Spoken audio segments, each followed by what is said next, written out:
Temukan kejanggalan dan pelanggaran TSM di Pilgub Jatim, kubu Risma Gus Hans akan laporkan ke MK.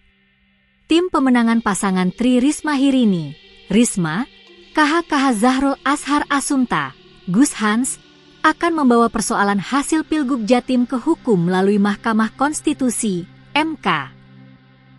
Pasalnya mereka menemukan banyak sekali kejanggalan dan dugaan kecurangan dalam proses pelaksanaan pencoblosan Pilgub Jatim 27 November 2024 kemarin. Juru bicara, Jubir, tim pemenangan Risma Gus Hans, Abdul Aziz menyampaikan ketidakpuasan pasangan calon gubernur nomor urut 3 terkait pelaksanaan pemilihan gubernur, Pilgub, Jawa Timur.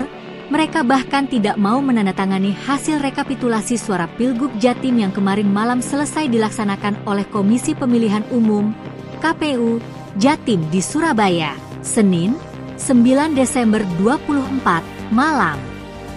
Rekapitulasi kali ini kita ikuti secara seksama dan hampir di 38 kabupaten kota kita memiliki catatan-catatan kritis terutama meliputi Sampang, Bangkalan, Pamekasan, Sumenep, Kediri, Surabaya, dan Madiun. Catatan-catatan itu telah kita sampaikan tadi dan saya kira ada 5 alasan penting kenapa kami memutuskan malam hari untuk hasil untuk tidak kami tanda tangani, ujar Abdul Aziz, usai penetapan hasil perolehan suara Pilgub Jatim. Menurut Aziz, berbagai kejanggalan ditemui oleh tim pemenangan Risma Gus Hans pada pelaksanaan pilkada serentak di Jawa Timur. Salah satunya ialah ditemui hampir sebanyak 4.000 TPS di mana suara pasangan calon gubernur nomor urut 3 mendapatkan hasil 0. Beberapa alasan utama yang paling kentara ialah ketika hampir 4.000 TPS suara pasangan nomor urut 3, Tri Risma Hirini Zahrul Ashar Assunta itu 0 suaranya dan beberapa dari TPS itu pasangan nomor urut 2 mencapai 100%. Itu artinya apa? Mungkinkah pengurus PDI Perjuangan pada tingkat kota ataupun kabupaten, pada tingkat ranting minimal kemudian tidak mencoblos pasangan nomor urut 3? Itu sesuatu yang unlogik, itu sesuatu yang tidak masuk akal, ucapnya. Kemudian ditemui adanya kejanggalan yang terjadi di Madura, di mana ditemui sangat banyak TPS yang tingkat partisipasi mencapai 100%. Sehingga ada dugaan terjadinya anomali pada proses berjalannya pilkada serentak di Jawa Timur. Orang Madura yang secara sosiologi sebenarnya hampir 30% bekerja di luar Madura, apakah ia pada tanggal 27 November berbondong-bondong untuk kemudian menyusuri dan mengantarkan Suramadu? Pulang hanya untuk mencoblos dan kemudian pulang kembali, ini sesuatu yang aneh dan janggal. Itulah yang kami sebut dengan anomali, ungkapnya. Selanjutnya juga ditemukan adanya hasil perhitungan di mana perhitungan suara Risma Gus Hans yang kemudian ditipe X dan muncul angka-angka yang baru dan hal tersebut tersaji direkap KPU. Sehingga tim pemenangan Risma Gus Hans meminta KPU menjelaskan hal tersebut dan mempertimbangkan untuk menguji temuan-temuan anomali tersebut. Ada 5 anomali yang kami catat untuk kami buktikan di ruang peradilan. Dalam hal ini di Mahkamah Konstitusi dan kami akan fokus bukan ke persoalan perselisihan hasil tetapi pada kualitas penyelenggaraan pemilu.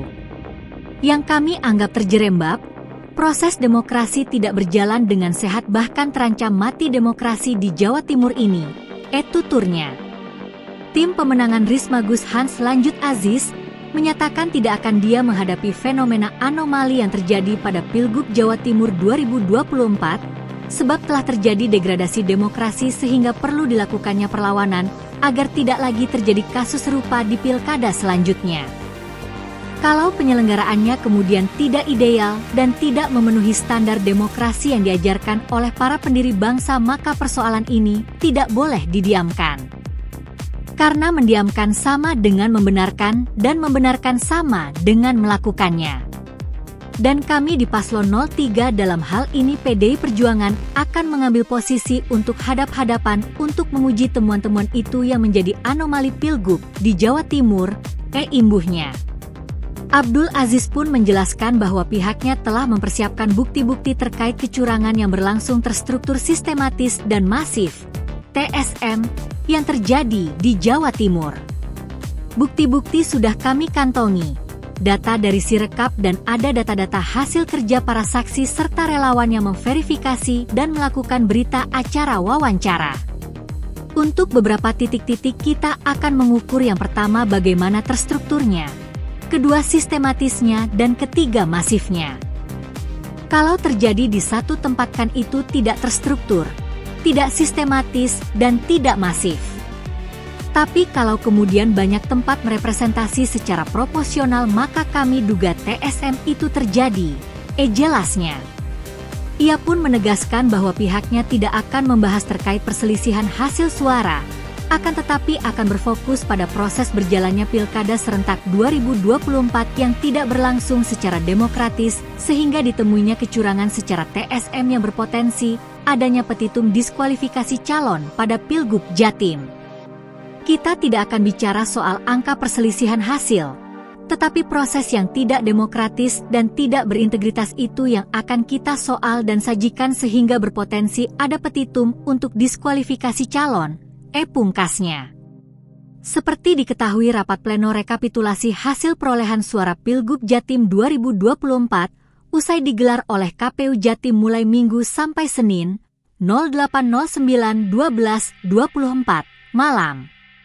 Dalam penetapan hasil rekapitulasi perolehan suara oleh KPU Jatim, pasangan calon no urut 2 Hovifah Indar Parawansa, Emil Elestianto Dardak unggul telak dengan meraih total suara 12.192.165.